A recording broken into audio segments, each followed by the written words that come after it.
खूंखार माफिया और गैंगस्टर मुख्तार अंसारी की उत्तर प्रदेश के बांदा में गुरुवार 28 मार्च की रात मौत हो गई। मुख्तार अंसारी 3 साल से बांदा की जेल में बंद था। भले ही अब ये खौफनाक अपराधी मौत की नींद सो चुका हो, लेकिन उसके जुर्म के किस्से अभी भी चर्चा में हैं। ऐसा ही एक किस्सा साल 2008 का है, जब मुख्तार अंसारी ने योगी आदित्यनाथ के काफिले पर हमला कराया था। मुख्तार अंसारी ने सीएम योगी आदित्यनाथ से अदावत क्यों की थी और इसका अंजाम क्या हुआ, चलिए आपको बताते हैं। साल था 2005। दंगों की आग में मऊ धधक रहा था। मुख्तार अंसारी उस समय खुली जीप में दंगे वाले इलाकों में बेखौफ घूमता रहता था। उसी पर दंगा भड़काने का आरोप भी लगा था। उस वक्त योगी आदित्यनाथ गोरखपुर से सांसद हुआ करते थे। साल 2006 में उन्होंने मुख्तार अंसारी को चुनौती देते हुए कहा था कि वो मऊ दंगों के पीड़ितों को इंसाफ दिलाकर रहेंगे। मऊ में मुख्तार अंसारी का बोलबाला था। वहां के लोग भी उसे रॉबिन हुड मानते थे। उस वक्त यूपी में बीजेपी की सरकार नहीं थी। ऐसे में सांसद रहे योगी आदित्यनाथ को मऊ में घुसने ही नहीं दिया गया। उन्हें दोहरी घाट पर ही रोककर वापस गोरखपुर के लिए भेज दिया गया। ठीक 2 साल बाद योगी आदित्यनाथ ने मुख्तार अंसारी को चुनौती दे दी। उन्होंने कहा कि वो हिंदू युवा वाहिनी के नेतृत्व में आजमगढ़ के आतंकवाद के खिलाफ रैली निकालेंगे। 7 दिसंबर 2008 को डीएवी कॉलेज के मैदान में इस रैली को संबोधित करने का जिम्मा भी योगी आदित्यनाथ को मिला था। इस दिन योगी आदित्यनाथ गोरखपुर से 40 गाड़ियों के काफिले के साथ आजमगढ़ के लिए निकले। योगी आदित्यनाथ तकिया इलाके में लाल रंग की एसयूवी में बैठे थे और देखते ही देखते योगी आदित्यनाथ की गाड़ी पर अचानक पथराव होने लगा। हवा में फायरिंग शुरू हो गई। ऐसे में योगी आदित्यनाथ के गनर ने भी गोलियां चलाईं, जिसके बाद वहां जमकर बवाल हुआ। हमला सुनियोजित था। योगी आदित्यनाथ ने दूसरी गाड़ी में बैठकर अपनी जान बचाई। हमला एक तरफा था। इस एक तरफा हमले में योगी आदित्यनाथ पर बम भी फेंका गया, लेकिन तब तक योगी आदित्यनाथ की गाड़ी बदल दी गई थी और योगी आदित्यनाथ की इस तरह जान बच गई। मुख्तार अंसारी 2005 से ही जेल में सजा काट रहा था। अंसारी को अलग अलग मामलों में 2 बार उम्र कैद हुई थी। मुख्तार अंसारी को 7 मामलों में सजा मिल चुकी थी, जबकि 8 मामलों में वो दोषी करार दिया गया था। अप्रैल 2023 में बीजेपी नेता कृष्णानंद राय की हत्या के आरोप में उसे 10 साल की सजा हुई। 13 मार्च 2024 को एक आर्म्स लाइसेंस केस में अंसारी को उम्र कैद की सजा मिली, लेकिन माफिया से नेता बना मुख्तार अब मौत की नींद सो चुका है। एनडीटीवी ऑनलाइन की रिपोर्ट।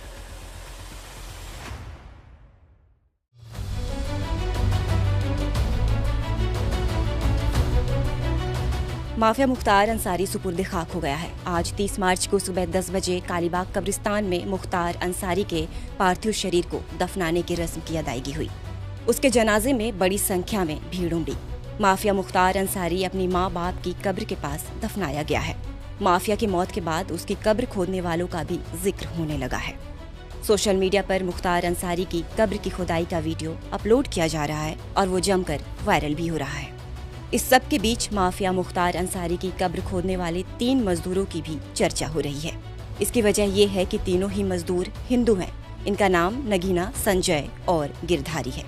बताया जा रहा है कि तीनों मजदूरों में से एक मजदूर 50 सालों से मुख्तार के परिवार में मरने वालों की कब्र खोदते आ रहे हैं। कब्र खोदने वाले मजदूर नगीना कहते हैं कि वो 50 सालों से यही काम कर रहे हैं और मुख्तार अंसारी के परिवार से उनका नाता पुराना है। जब उनके परिवार में किसी का इंतकाल होता है तो उन्हें कब्रिस्तान में कब्र खोदने तक के लिए बुलाया जाता है। खबरों के मुताबिक मुख्तार की कब्र खोदने वाले तीनों मजदूर उसके बचपन के दोस्त हैं। तीनों ने कहा है कि वे इस काम के लिए पैसे नहीं ले रहे हैं, क्योंकि इन तीनों के परिवार पर मुख्तार के कई एहसान हैं। 8:30 बजे कल शुरू किए थे, दिन भर लग गया हम लोग को। जी हाँ। कितनी लंबाई और गहराई थी? 7.5 फुट लंबी थी, 5.5 फुट चौड़ी थी। अच्छा। और कितने लोग अंदर भीड़ में देखने वाले? 400-500 आदमी थे भीड़ अंदर में। जी। मुख्तार की कब्र खोदने में कौन कौन शामिल हुआ? कब्र को खोदने का काम मुख्तार के भतीजे शोएब अंसारी की देखरेख में हुआ था। मुख्तार के जनाजे को कब्रिस्तान में ले जाया जा रहा था तो समर्थकों ने बैरिकेडिंग तोड़ दी थी, जिससे कुछ समय के लिए अफरा तफरी मच गई थी। इस पर गाजीपुर के एसपी ओमवीर सिंह ने कहा है कि अब काफी लोग वापस लौट गए हैं और बाकी लोग धीरे धीरे जा रहे हैं। जिन लोगों ने हुड़दंग करने की कोशिश की है उनकी वीडियोग्राफी कर ली गई है। ऐसे लोगों को पहचान लिया गया है। किसी भी तरह के नारेबाजी करने वालों पर जल्दी ही कार्रवाई की जाएगी। शांति व्यवस्था बनाकर रखें और जिन लोगों ने हुड़दंग करने का प्रयास किया है सभी की वीडियोग्राफी हुई है। ऐसे लोगों को चिन्हित किया जाएगा जिनके द्वारा आचार संहिता का उल्लंघन करके किसी तरह की नारेबाजी की गई है, उनके विरुद्ध कार्रवाई की जाएगी। बाकी सब शांतिपूर्ण हो गया है। मट्टी देने के लिए अपने धार्मिक प्रयोजन के लिए किसी परमिशन की जरूरत नहीं।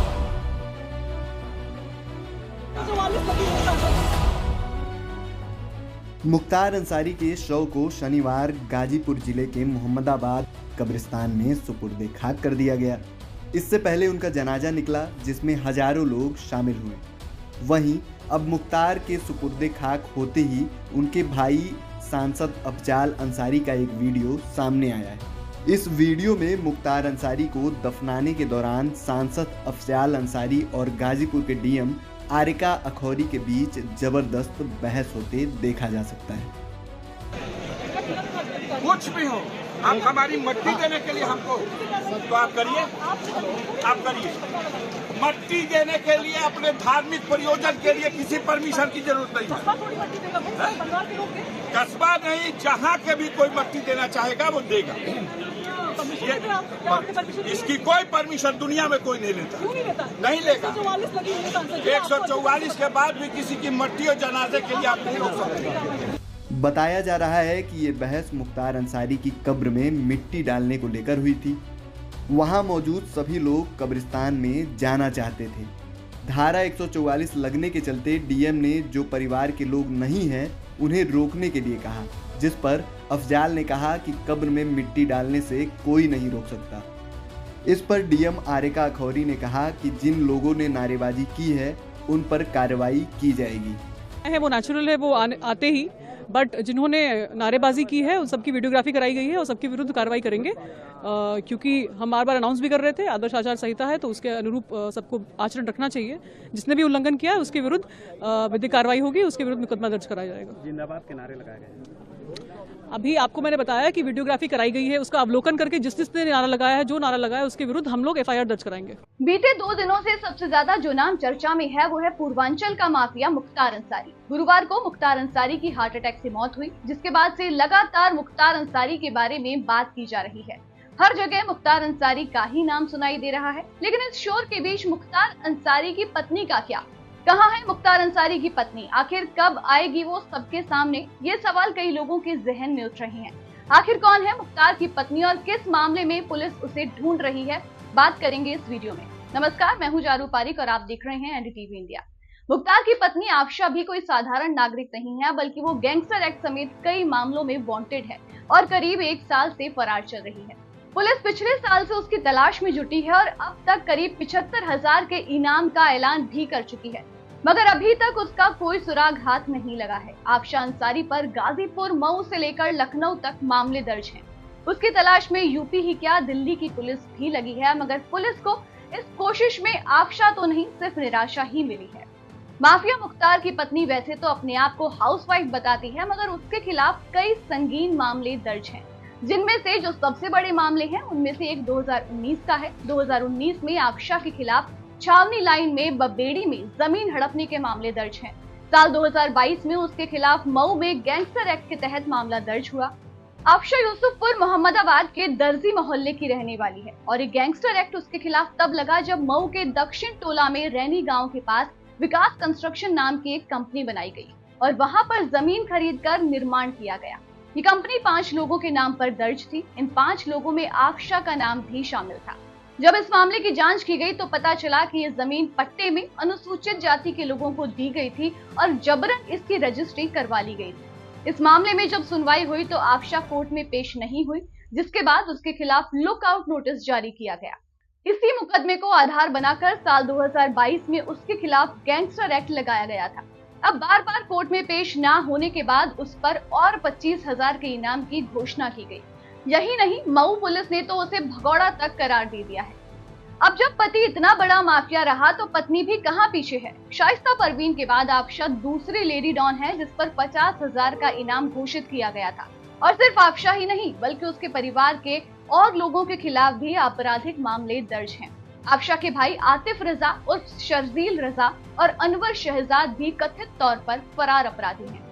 अब मुख्तार अंसारी की हार्ट अटैक से मौत हो गई है, जिसके बाद यूपी के कई जिलों में सुरक्षा को बढ़ा दिया गया। लेकिन अब सवाल यह है कि इतने समय से पुलिस की आंखों में धूल झोंक रही माफिया मुख्तार अंसारी की पत्नी आफशा आखिर कब तक कानून के हाथों से बच पाती है, कब तक वो पुलिस की नजर से छुप पाएगी। अब पति की मौत के बाद क्या आफशा खुद सामने आएगी या पुलिस के हाथ अब उस तक भी पहुंच जाएंगे, ये देखने वाली बात होगी। फिलहाल के लिए इस वीडियो में इतना ही। आप देखते रहिए एनडीटीवी इंडिया। मुझे दीजिए इजाजत, नमस्कार।